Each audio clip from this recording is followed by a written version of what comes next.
Bonjour les amis.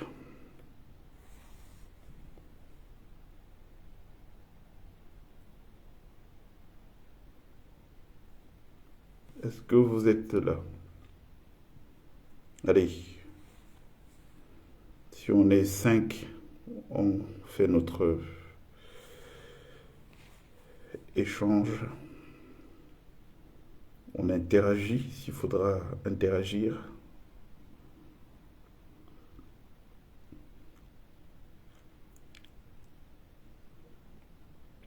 On partage l'essentiel.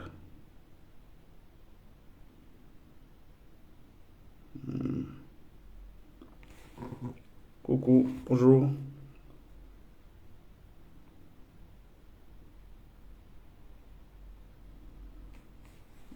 Bonjour, chers amis.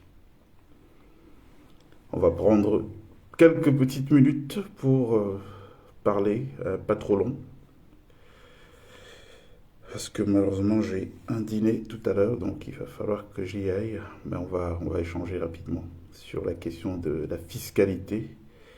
Donc pour parler comme au quartier, pour cette histoire d'impôt au Cameroun, qui est en train de gêner pas mal de gens.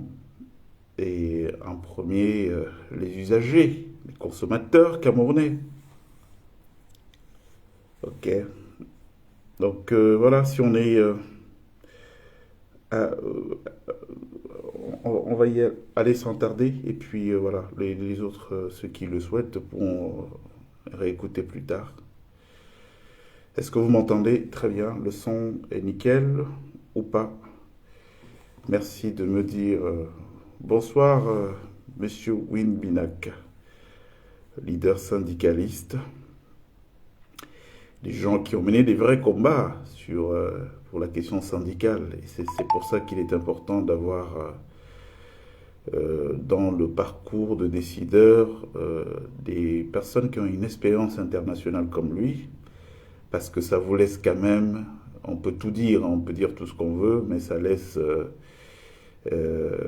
quand même certaines traces en termes de probité, d'avoir été chez les autres dans le monde, de voir comment les autres travaillent. C'est toujours un avantage. C'est pas pour dire qu'on n'a pas une qualité de formation intéressante. Chez nous, au Cameroun, c'est pas ce que je dis.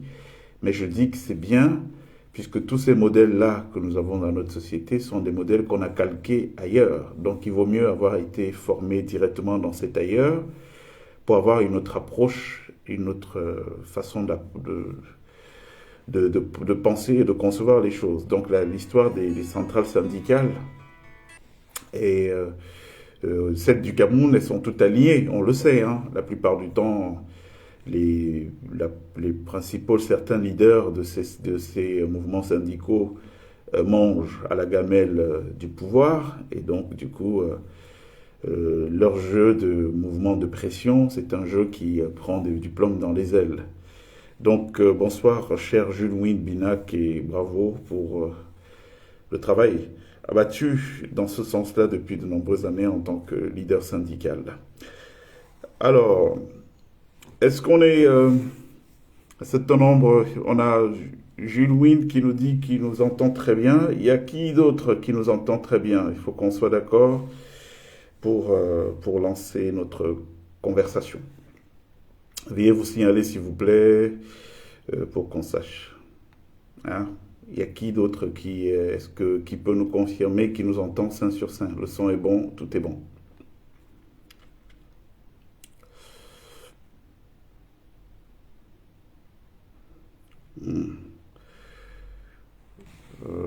Je ne vois pas de signalement d'autres personnes nous infirmant ou confirmant que nous sommes entendus très bien.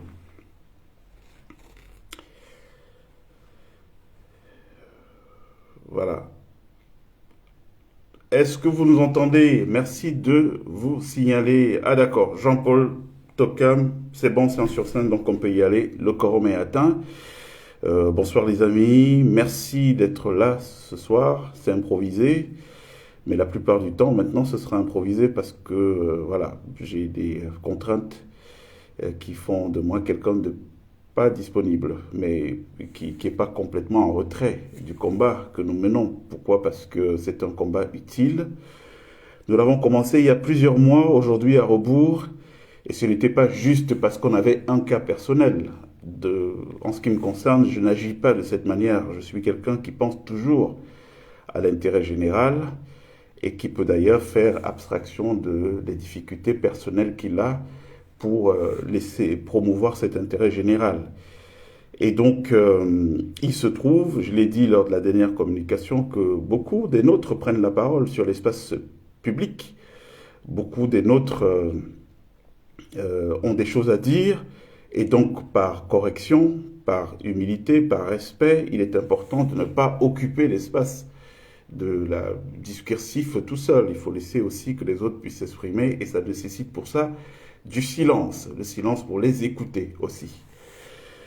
Bon, je voulais qu'on parle là de la question des impôts. Il y a une fausse idée qui est répandue par nos frères de Yaoundé, qui est de faire croire que les Camerounais ne payent pas d'impôts et que les mesures récentes visant à revoir l'assiette fiscale sont des mesures qui viennent corriger ce déficit de paiement d'impôts de la part des Camerounais. Bon, j'ai vu que c'était en train de passer à crème, puisque l'espace du débat public, politique même ou de société est un espace aujourd'hui qui est phagocyté par la présence de personnes qui officiellement ont la réputation d'être des contradicteurs du système, mais qui en réalité mangent et travaillent avec le système main dans la main. Donc ce n'est pas eux qui vont porter les vrais coups, ou qui vont venir dire réellement aux Camerounais les moins éclairés ce qui ne va pas. Donc, la première chose que je voulais dire ce soir, c'est on a dit pour justifier, et quand je dis on, c'est pas totalement indéfini, le gouvernement s'appuie sur l'idée que les Camerounais ne payent pas assez d'impôts pour justifier la mise en place de cette nouvelle assiette fiscale qui est élargie et qui, à mon sens, est en train de produire ce qu'on appelle un impôt confiscatoire. Ça veut dire quoi? Ça veut dire que quand vous payez vos impôts, vous êtes obligé de toucher à votre patrimoine. Il y a quelque chose de plus normal. Mais revenons au départ. Donc je disais, l'idée qu'on a répandue, c'est qu'on ne paye pas, les Camerounais ne payent pas d'impôts. C'est complètement faux. Et je vais vous démontrer ça tout de suite. L'impôt qui rapporte le plus d'argent à l'État s'appelle la TVA, la taxe sur la valeur ajoutée. C'est un impôt indirect, mais c'est un impôt qui est payé par tout le monde. Je dis bien tout le monde, sans exclusif. Il rapporte normalement dans une assiette fiscale, il rapporte plus de la moitié de tout l'argent que les impôts se font au Cameroun. Qui paye cet impôt? Eh bien, celui qui paye cet impôt, c'est vous qui me regardez en ce moment. C'est la Bayam Selam qui fait les beignets. C'est le pousseur qui va choquer au marché Mokolo. C'est le gars qui nettoie les poissons au marché de Mbopi. C'est tous les Camerounais qui payent cet impôt. Et les gens ne se rendent pas compte, mais c'est un impôt, mais déjà suffisamment élevé. Pourquoi? Parce que c'est un impôt qui est indexé sur la consommation. Ça veut dire que chaque acte que vous posez, quand vous vous réveillez un matin, vous décidez d'acheter le pain, vous venez de payer l'impôt.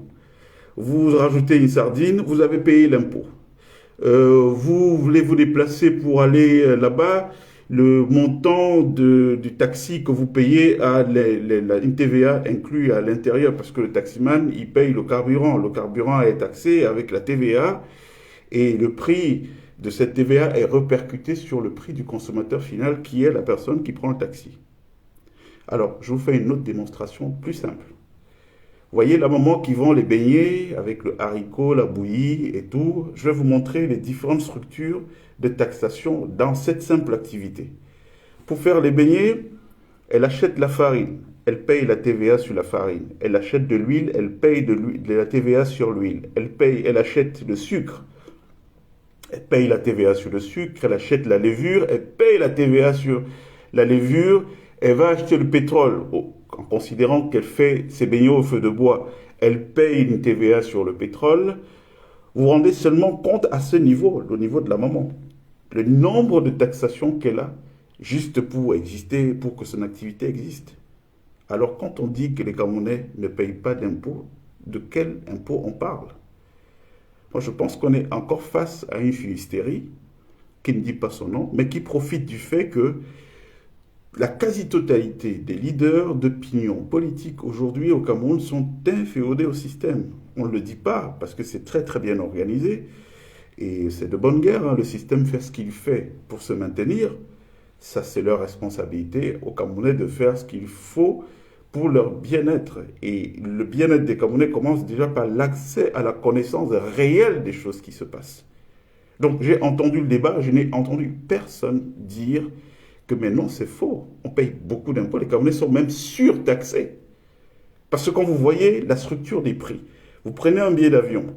Au Cameroun, vous avez déjà la TVA qui est indexée, vous avez d'autres taxes qui sont indexées dans le billet d'avion. Aujourd'hui, on vous dit que, en plus de ce qui était déjà payé, on va vous mettre un timbre de 40 000 francs CFA par voyageur, 40 000 francs CFA par voyageur en classe économique, 75 000 de timbre pour le voyageur en classe affaires, donc qui viennent se rajouter déjà aux impôts existants qui étaient payés par les Camerounais. Il y a un problème. Je vais vous raconter une histoire. J'étais au Sénégal en 2016, j'ai fait un grand programme là-bas qui m'a pris 2-3 mois de tournage et qui m'a mis au cœur de la réalité du développement sénégalais. Vous pouvez regarder sur Internet, l'émission c'est Africa Time, Plan Sénégal émergent. Et dans le cadre de ce programme, donc je me suis retrouvé à sillonner le pays et je suis arrivé sur quoi? Et bim, sur l'aéroport international de Diass. La dernière construction, c'est dans la périphérie de Dakar. Et pendant que j'échangeais avec le patron de l'aéroport, je lui ai posé la question de savoir, alors, c'est quoi le modèle économique? Vous avez pris les ressources où pour construire cet aéroport? Il me dit ceci, il me dit, bon, déjà ce que vous voyez là, monsieur, nous n'avons pas construit à crédit. Nous avons décidé de mettre 50 euros dans l'achat de tous les billets d'avion pour les gens qui voyagent. Et c'est les 50 euros en question que nous avons mis en cagnotte. Et c'est ces 50 euros qui nous ont permis de financer l'aéroport. Vous voyez? Donc, aujourd'hui, ils ont un aéroport qui est venu relever le niveau des ambitions, puisque l'aéroport était adossé à une compagnie aérienne, Air Sénégal International, dans l'idée d'en faire un hub aérien en Afrique de l'Ouest, un hub aérien pour nos frères qui nous écoutent. C'est un endroit où il y a un gros trafic d'avions et où on passe quasiment, c'est une espèce de carrefour, voilà, une espèce de carrefour des avions où les avions viennent pour aller à Ndokoti, aller à Mbokpi, à Ndoksimbi et tout ça, voilà. Donc c'est un peu ça, un hub aérien, c'est une espèce de carrefour aérien avec un gros trafic d'avions. Donc ils ont fait quoi? Ils ont construit cet aéroport en mettant une taxe de 50 euros à l'achat des billets d'avion, et c'est cette taxe qui a financé la construction de leur aéroport, pas d'emprunt. Vous voyez? Alors nous, ce que je ne comprends pas, c'est que depuis des années, il y a de ces taxes qui sont prélevées. Moi, je ne suis pas contre l'idée de payer les taxes. Le dire, ce ne serait pas responsable dans le discours qu'on peut tenir sur la place publique.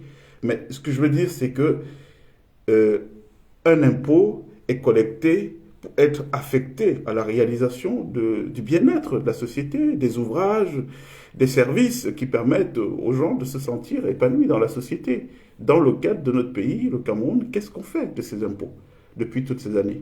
L'argent va où? De manière très concrète. Puisque vous êtes sur des villes qui ne sont pas éclairées, qui n'ont pas d'eau, qui n'ont pas de... Même quand il y a des routes, il n'y a pas de trottoir, vous avez des accidents. Tous les jours, on vous dit qu'il y a cette fameuse cette taxe, ce qu'on paye, péage routier. L'argent, il va où? Il est affecté à construire quoi? À entretenir les routes? On ne voit pas cet entretien. Alors, tous ces nouveaux impôts qui s'accumulent alors que les précédents ne sont pas déjà justifiés. Qu'est-ce qui justifie qu'on paye l'impôt dans un pays comme le Cameroun? Puisque cette collection,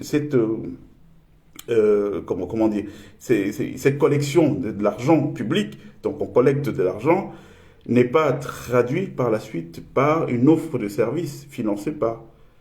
Donc qu'est-ce qui justifie le paiement des impôts au Cameroun? À quoi sert cet argent? Où va-t-il?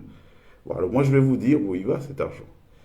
Cet argent, il est affecté au train de vie dispendieux de notre État. Quand vous voyez une seule personne dans un service où vous avez des écarts salariaux de plus de 100%, 1000%, je voulais dire, parce que quand vous avez un directeur général dans une entreprise camerounaise qui touche 10 millions ou 15 millions de salaire, et que dans son même travail, vous avez des plantons qui sont à 50, 60 000, c'est un scandale. Comment on vit avec 50, 60 000 dans un pays avec le niveau d'inflation que nous avons au Cameroun aujourd'hui? La vie chère, les prix qui explosent et tout, c'est juste pas possible. Donc cet argent qui est prélevé sert à quoi? Il sert à financer le train de vie de l'État qui est dispendieux. Et quand on dit l'État, ce n'est pas vous, ce n'est pas nous les petites personnes. Non, c'est les gens qui sont au sommet. C'est pour qu'ils aient 6 gardiens, qu'ils aient 2 femmes de ménage, des maîtres d'hôtel et tout. Mais qu'est-ce que ça rapporte au Cameroun? En fait, d'avoir un Camerounais, du caviar pour certains, et pas d'eau pour tout le reste. Ça ne nous rapporte rien. Donc, à la limite, aujourd'hui, ce niveau de vie doit être questionné. Donc moi, je suis personnellement contre l'idée aujourd'hui d'un élargissement de l'assiette fiscale. C'est juste un scandale, hein, parce que là, on arrive dans quelque chose où vous avez des gens qui ont touché de l'argent public pendant des années pour avoir des rythmes de vie où vous envoie des enfants passer des vacances au bout du monde et tout. Et ces gens-là, ils n'ont pas en réalité utilisé cet argent pour créer ce qu'on appelle des effets multiplicateurs. C'est quoi l'effet multiplicateur? Il faut qu'on soit très terre à terre, que les gens comprennent. Quand on va sur un marché prêter de l'argent, on prête de l'argent qui doit être remboursé avec des intérêts. Pour générer ces intérêts, il faut créer de la valeur avec l'argent qu'on a créé. C'est cette valeur qu'on appelle l'effet multiplicateur. C'est-à-dire que, par exemple, on emprunte, mettons 1 million de francs pour construire l'autoroute Yaoundé-Bafoussam. Alors, cette autoroute Yaoundé-Bafoussam, quand on fait calculer les banquiers, on voit qu'en payant 100 francs de péage par jour, par voiture, et bien très rapidement, au bout de 5 ans, on aura remboursé les 1 million qui ont été empruntés pour faire cette autoroute. Mais en plus de ces 1 million, l'autoroute aura généré 1 million d'autres de plus.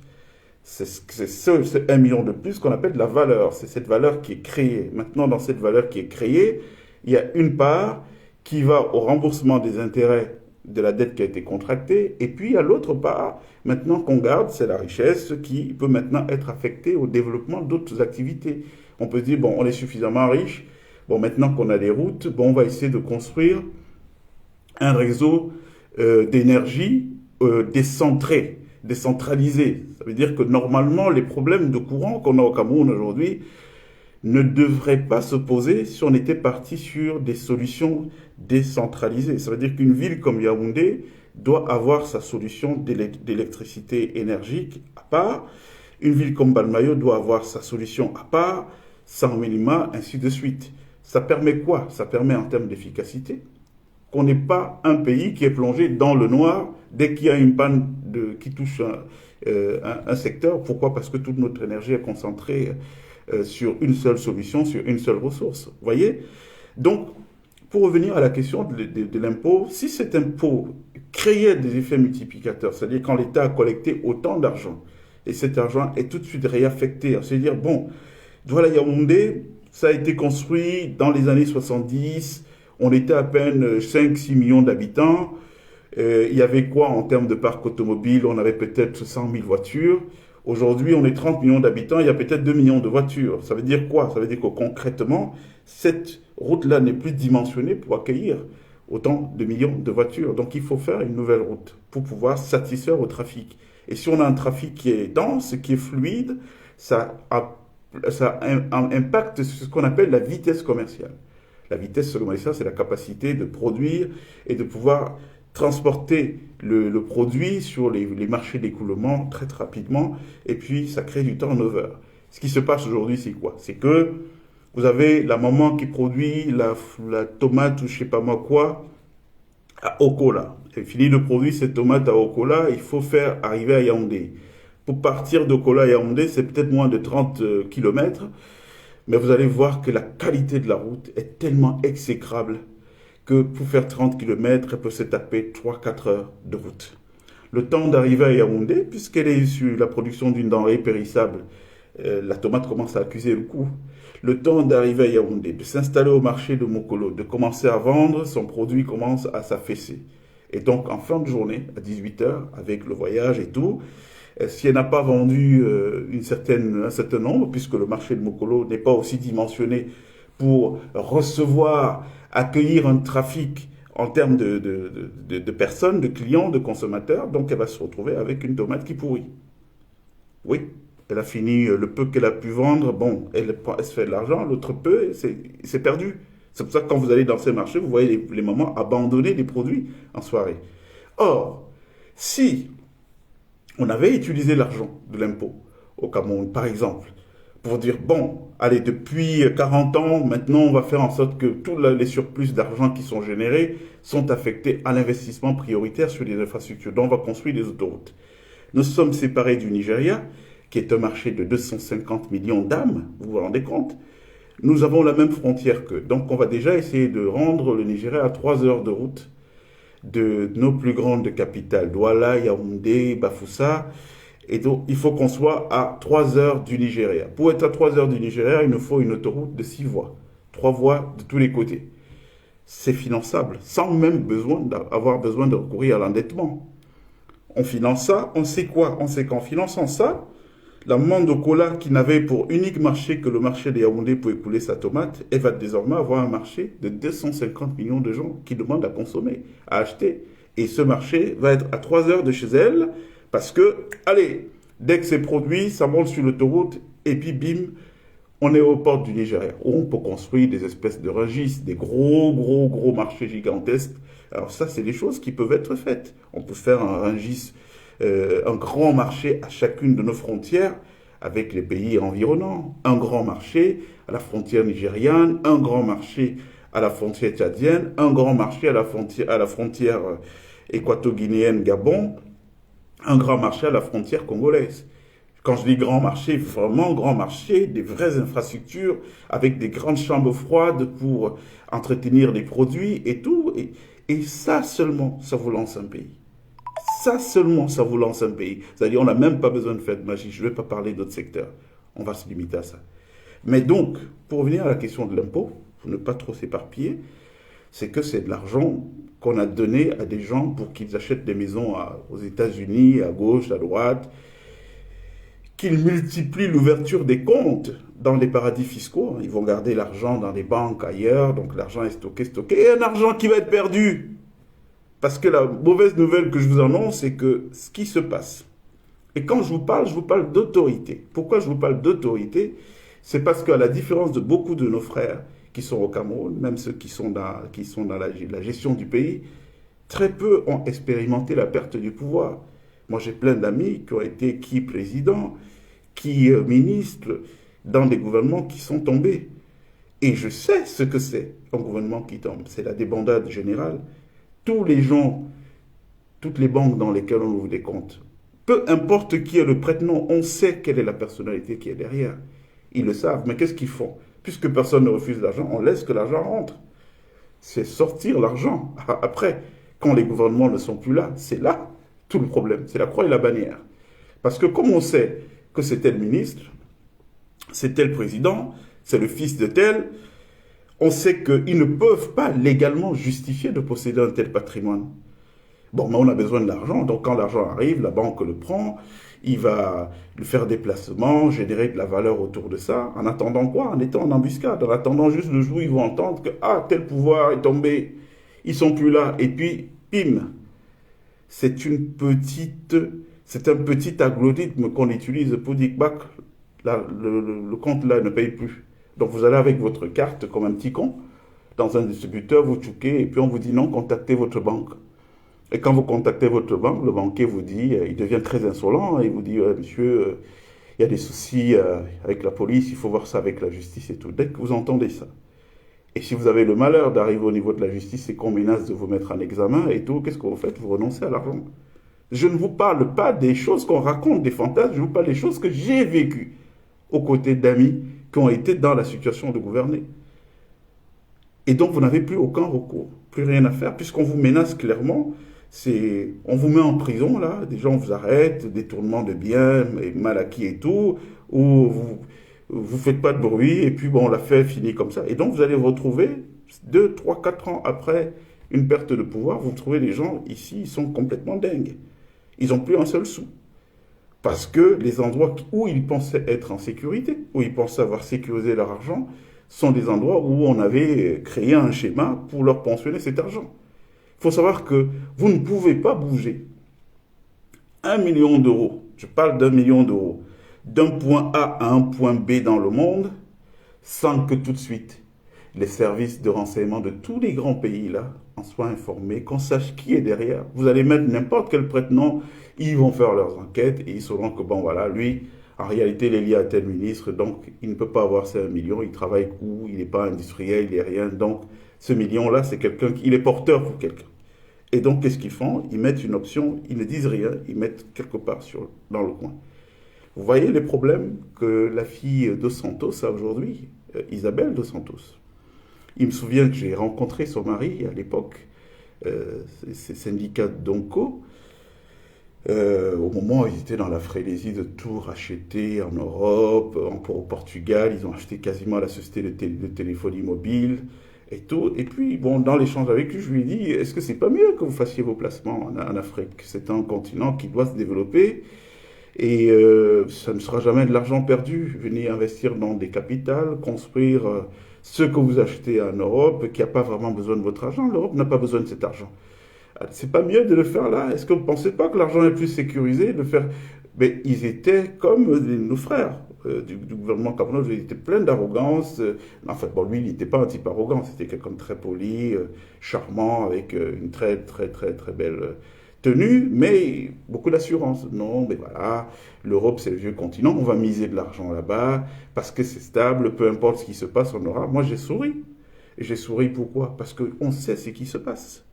Quand vous arrivez en Europe, vous allez acheter un bien immobilier. Vous achetez juste un bien parce que vous avez vu une maison, elle est belle et tout. Vous n'avez pas le réflexe de se dire, c'est quoi l'historique de cette maison? Si elle appartenait à Victor Hugo, vous savez comment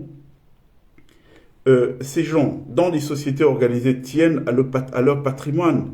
Parce qu'il y a et les aspects spirituels et compagnie qui rentrent autour de ça. Une maison qui appartenait à Victor Hugo, vous pensez que la France va vouloir s'en séparer? Par exemple? Ben non. Mais sur le moment quand il y a besoin d'argent, on va prendre votre argent. Mais on saura à un moment donné comment la récupérer. Donc, ces gens-là, ils n'ont pas toujours ces expertises. Et comme ils sont sur un rapport de méfiance avec leurs frères qui ont des accès dans certains agoras, donc qu'est-ce qu'ils font? Bon, ils se livrent à pied et poing. Bon, il y a telle maison, bon, je vais acheter et tout. Sans connaître l'histoire. Sans savoir que, bon, ce truc-là, si je l'achète, ça ne sera jamais mon bien à moi. À un moment donné, les impôts, on va le récupérer d'une manière ou d'une autre. Et donc, ça donne quoi? Ça donne que, en réalité, nous devons être doublement tristes. C'est-à-dire que l'argent de nos impôts, notre fortune publique, qui aurait pu servir et qui peut servir à construire le développement chez nous, eh bien, cet argent-là est privatisé par nos frères qui sont dans l'action publique, sauf qu'ils le privatisent, ils ne vont même pas en profiter. Ils vont faire quoi? Ils vont aussitôt le placer dans des comptes de banques à l'étranger qui les identifient aussitôt comme étant des gens qui ne pourront jamais justifier leur argent et des gens à qui on va récupérer cet argent. C'est pour ça que vous voyez beaucoup de chefs d'État qui ont été liés par le passé dans le président des pays africains qui se retrouvent sur la paille, sans argent. Oui. Pourquoi? Parce qu'il va suffire. Regardez, c'est quand, hier ou avant-hier, que j'apprenais qu'un frère de Blaise Compaoré, François Compaoré, qui a été maire de Ouaga, s'est retrouvé dans une situation où il vit en France depuis que leur pouvoir est tombé. Il décide d'aller voir son frère à Abidjan. Et au retour d'Abidjan, il arrive à l'aéroport, il dit que non, le visa français qu'il a est annulé. Ça veut dire quoi? Ça veut dire qu'il se retrouve dans une situation où il est obligé, il est un type qui ne peut plus rentrer en France. Donc ça se passe de cette manière pour des gens qui n'ont pas de respect pour leur pays, qui n'ont pas de respect pour leur peuple. Parce que quand on a du respect pour son pays, on peut même taper dans la caisse. Ça peut arriver. Mais quand on tape dans la caisse, si on a du respect pour son pays, si on a du respect pour son peuple, on réinvestit au moins une partie de ce qu'on a gagné, taper dans la caisse pour construire le développement. Parce il nous est préjudiciable à nous tous d'avoir un pays qui ne marche pas. Est-ce qu'ils ne construisent pas les routes? Est-ce qu'ils n'empruntent pas ces routes-là? Ils empruntent ces routes.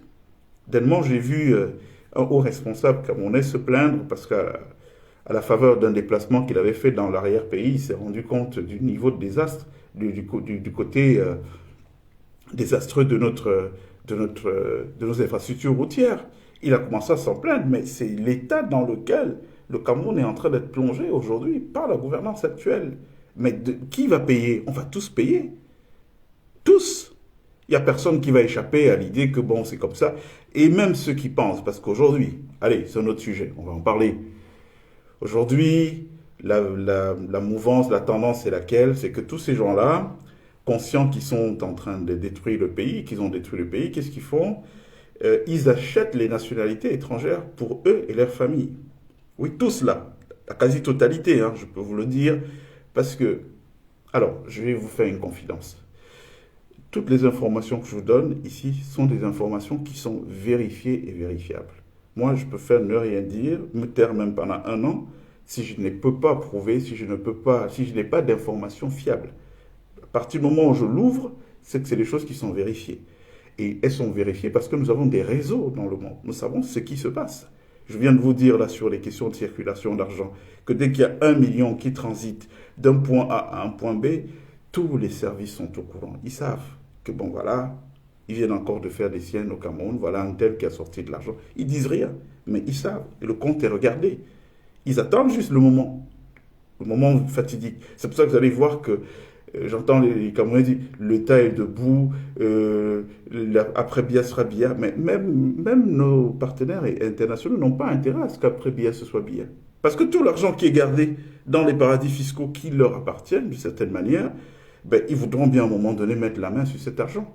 Quitte à ce qu'ils soient les instigateurs de la fin du système. Parce que la fin du système va arranger beaucoup d'intérêts et amener à quoi? Eh bien, amener à mettre la main sur cet argent. Donc, rassurez-vous, hein, moi j'ai vu Blaise Compaoré en Burkina Faso à l'époque, c'était the parrain de l'Afrique de l'Ouest. Vous ne pourriez rien faire là-bas. On vous disait non, il faut voir le parrain pour avoir sa bénédiction. Même lui-même n'aurait jamais pu imaginer qu'il se retrouve dans une situation un jour où il ne peut pas sortir de la Côte d'Ivoire, il ne peut pas aller en France, il ne peut pas avoir de visa français. Lui-même n'aurait pas pensé ça.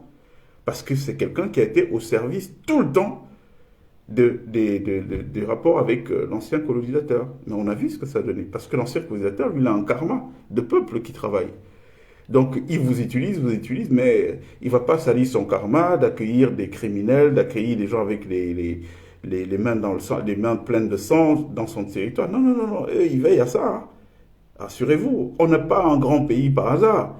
Quand j'entends les gens s'attaquer parfois, ouais, la France et tout, mais il y a beaucoup d'ignorance. Je souris parfois parce que vous ne pouvez pas dire d'un pays dont le PIB est supérieur aux 54 pays africains. Vous entendez très bien ça? Parce que la plupart du temps, les gens parlent, personne n'a les chiffres. Le PIB de la France est supérieur au PIB des 54 pays africains.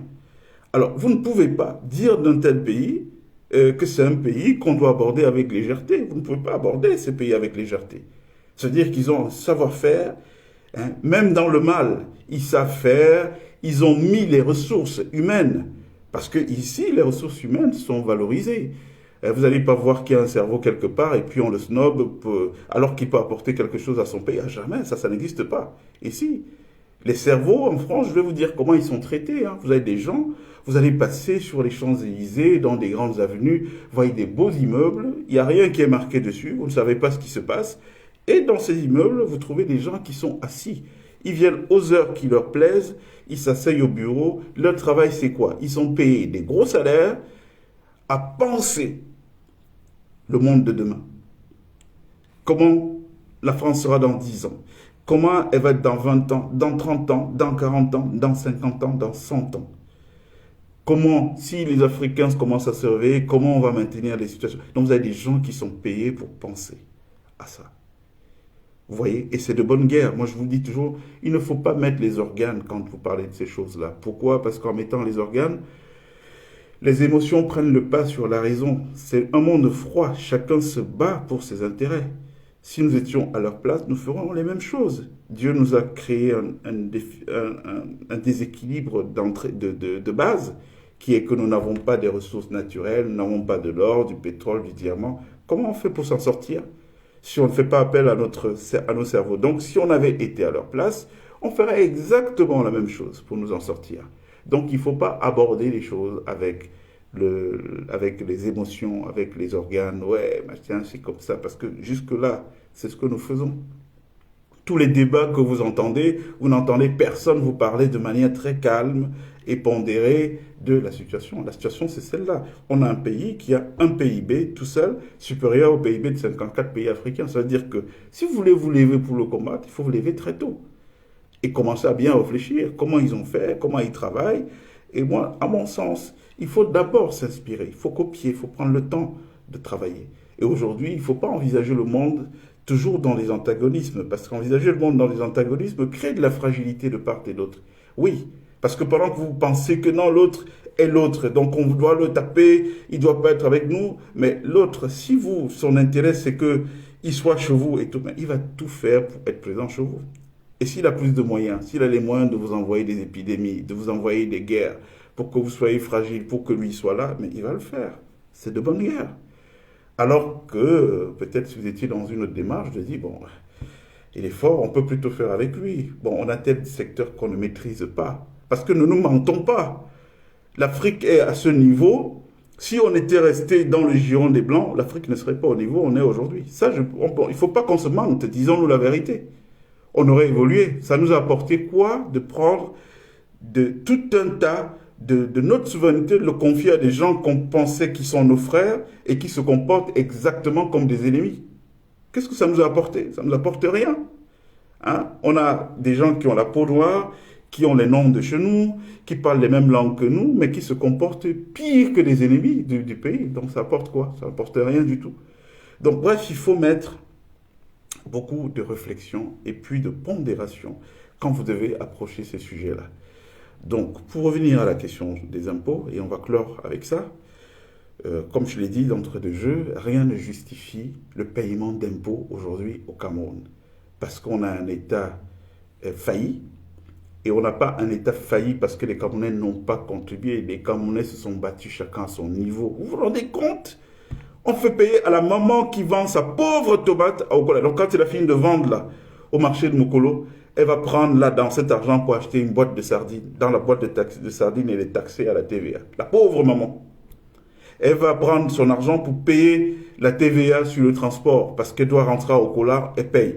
Et puis on ose dire que des gens, un peuple comme ça, c'est un peuple qui ne paye pas d'impôts. Mais c'est des fadaises. Arrêtez de raconter des fariboles.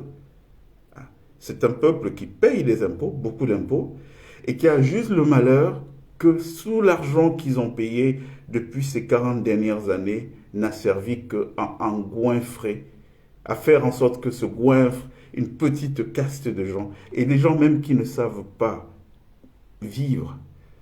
Ouais, parce que quand vous entendez même qui se goinfre, vous voyez, vous entendez tel se marie et tout, vous voyez, il arrive attifé comme un paysan. Hein? Pourtant, on vous dit que c'est un multimilliardaire. Donc, même se servir de cet argent, ils ne savent même pas s'en servir. Et tout. Donc, voilà. On paye suffisamment d'impôts. La nouvelle assiette fiscale qui est en train d'être mise en place n'a pas sa raison d'être. Elle doit être dénoncée et récusée par tous les Camerounais. Il n'y a pas 5 francs de plus à sortir pour donner à rajouter à un impôt qu'on paye déjà, et beaucoup, alors qu'en face, ça ne sert à rien.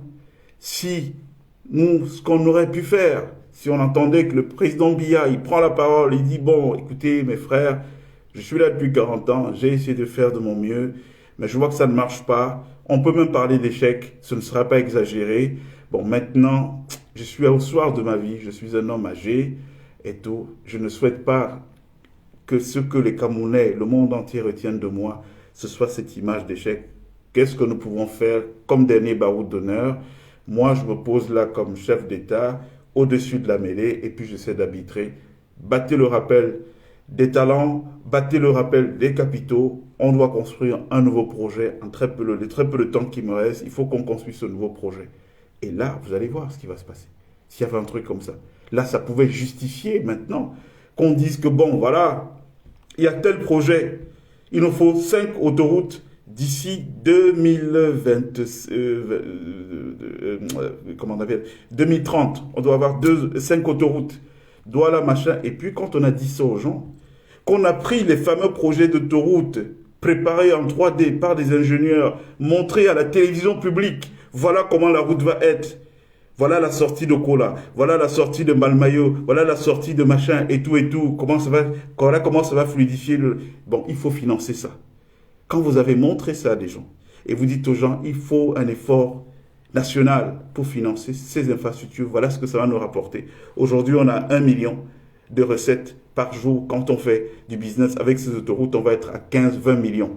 Je vous jure que vous pouvez augmenter l'assiette fiscale comme vous voulez, les gens vont payer. Pourquoi? Parce qu'ils savent à quoi est affecté l'argent qui sort de leur poche. Ils savent que c'est pour des projets qui vont bénéficier à tout le monde. Si vous dites demain aux gens, on met 200 francs de plus ou alors 50 francs sur le prix du pain, parce que c'est l'une des denrées les plus consommées, mais les 50 francs vont servir à quoi? À mettre en place un système d'assurance maladie, faisant qu'il n'y ait plus un Camerounais qu'on refuse d'accueillir dans une structure hospitalière. Qu'il ait de l'argent ou pas, dès qu'il y a un Camerounais qui tombe, il doit être soigné immédiatement. Pourquoi? Parce qu'on ne peut pas construire le développement avec des populations qui ne sont pas en santé. C'est des gens qui doivent travailler. Pour qu'ils travaillent et que ça crée de la valeur, il faut qu'ils soient en santé. Et donc la santé ne doit pas être quelque chose qu'on négocie. Ça doit être un truc, un droit incompressible. Vous voyez, des gens arrivent. J'ai vu un enfant qui est mort, je ne sais pas moi quand, parce qu'il a eu un accident, il allait dans un hôpital dans l'extrême nord du Cameroun. On a refusé de l'accueillir parce qu'il n'y avait pas d'argent et il est mort là. Peut-être que c'est Einstein, notre Einstein qui est mort là. Pourquoi? Pour des ridicules dépenses de santé. Ça, c'est des choses qui doivent s'arrêter avec le Cameroun. Et financer l'assurance maladie, qu'on arrête de mentir aux Camerounais. Parce que la plupart du temps, quand ces gens vont tenir des discours grandiloquents à la télévision, ils donnent l'impression que c'est des choses qui ne sont pas faisables. D'ailleurs, il y a un ministre un jour, dont je ne vous donnerai pas le nom, qui m'a dit oui, mais voilà, vous avez des idées, mais c'est des choses un peu, vous avez une approche un peu facile. Facile, mais c'est des choses qu'on voit ailleurs. Mettre en place l'assurance maladie d'un pays comme le Cameroun, mais c'est un jeu d'enfant. C'est un jeu, ça se fait le doigt dans les lits, quoi. Donc, si on avait ce type de fiscalité, si on était au niveau où on pouvait dire aux gens, bon voilà, il ne faut plus qu'aucun de nos enfants meure ou aucun de nos parents meure parce qu'il n'a pas d'argent. Donc on va mettre en place un système de caisse, de contribution nationale. Donc ça va être comment? Puisqu'on ne va pas dire à tout le monde, bon venez payer 50, on dit simplement, bon tel produit qu'on mange, on va mettre 25 francs, 50 francs dessus. Ça va aller alimenter la caisse d'assurance maladie, permettant que chaque Camerounais ne soit jamais en rate sur la question des soins. Eh bien, vous verrez que les gens paieraient cet impôt sans discuter. Pourquoi? Parce que ça profite à tout le monde. Comprenez? Un tout petit peu. Donc voilà, l'assiette fiscale annoncée par le ministre des Finances du Cameroun, qui, vous savez, il faut appeler chat chat. Tout ce qui se passe au Cameroun aujourd'hui, arrêtons d'interpeller des gens à qui nous n'avons pas donné de suffrage universel. La personne qui est responsable de cette situation aujourd'hui, c'est le président Biya. Il n'y a pas deux personnes. Parce que pour connaître comment fonctionne le Cameroun, le ministre des Finances ne peut jamais prendre une mesure si la mesure s'il n'a pas la bénédiction du palais. Ou même s'il n'est pas inspiré par le palais. La plupart du temps, c'est ce qui se passe. Vous ne pouvez rien faire au Cameroun si le palais n'a pas dit « maintenant on le fait ». D'ailleurs, il ne faut pas être sorcier, vous-même vous voyez, dans l'exécution des choses publiques chez nous, tous les jours, la preuve de ce que je vous dis là. Donc il va falloir qu'on arrête de s'intéresser au second couteau, oui, parce que c'est les seconds couteaux, malheureusement, pour s'intéresser aux gens qui ont sollicité notre suffrage universel, qui sont venus nous dire « non, on a un projet, on veut gouverner, on veut faire tel, c'est à eux qu'il faut poser les questions ».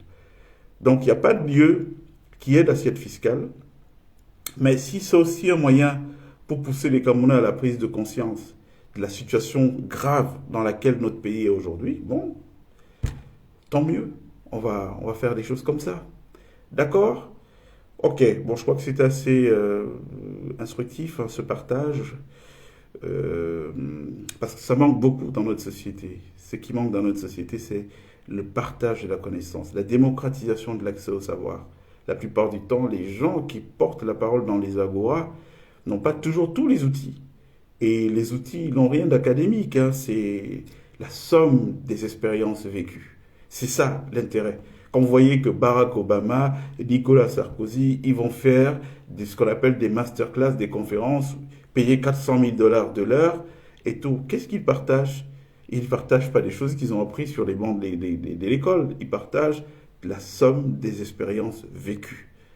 Voilà. Et il va falloir d'ailleurs que nous orientons notre système scolaire vers ça. Parce que si vous faites tenir un jeune en master par un professeur qui va lui réciter de la théorie, qui n'a jamais expérimenté un pan de cette théorie, pour moi c'est une perte. On devrait spécialiser nos écoles aujourd'hui avec un type d'enseignants, des gens qui ont un vécu pratique des choses, parce qu'ils ont des choses à dire. Et je vais vous le démontrer pourquoi. Pour une raison toute simple.